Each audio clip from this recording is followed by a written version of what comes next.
tunazo ratiba zetu wenyewe kama binadamu, pengine ni serikali, taasisi tunazotumika, pengine ni serikali, taasisi tunazotumika, na tunazingatia mamlaka nazo sheria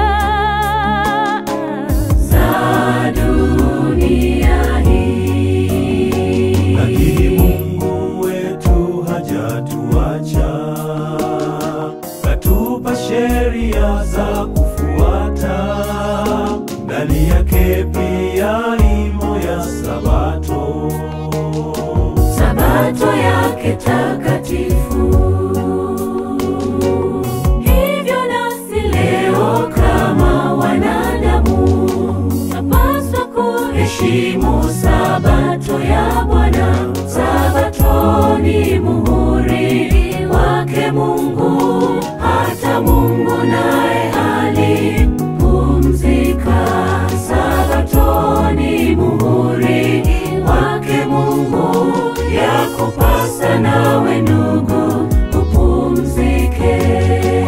Hivyo nasi leo kama wanadamu tunapaswa kuheshimu Sabato ya Bwana. Sabato ni muhuri wake Mungu, hata Mungu naye alipumzika.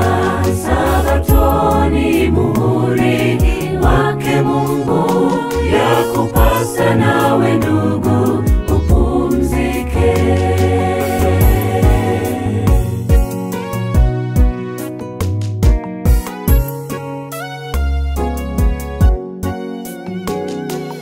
Bwana katupa Sabato ambayo ndiyo muhuri wake, kama ishara pumziko.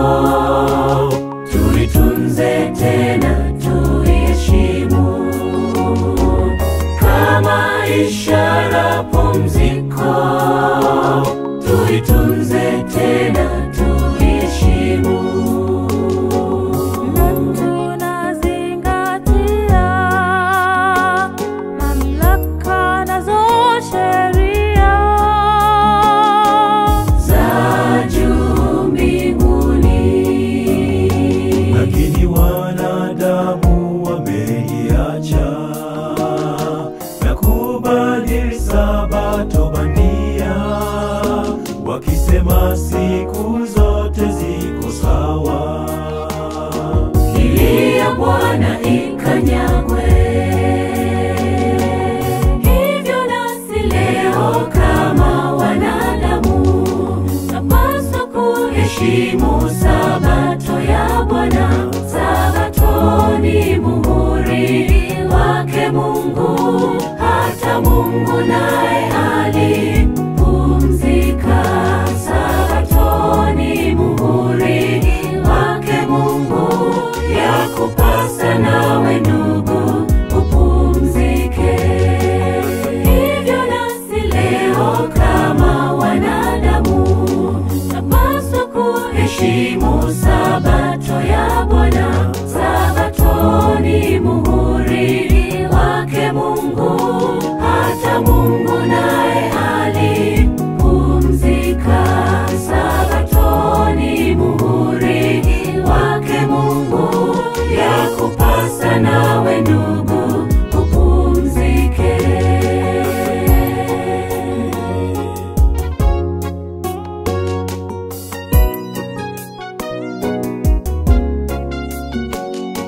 Hata mbinguni tutaitunza milele zote raha naye Bwana. Hata mbinguni tutaitunza milele zote raha naye Bwana. Hata mbinguni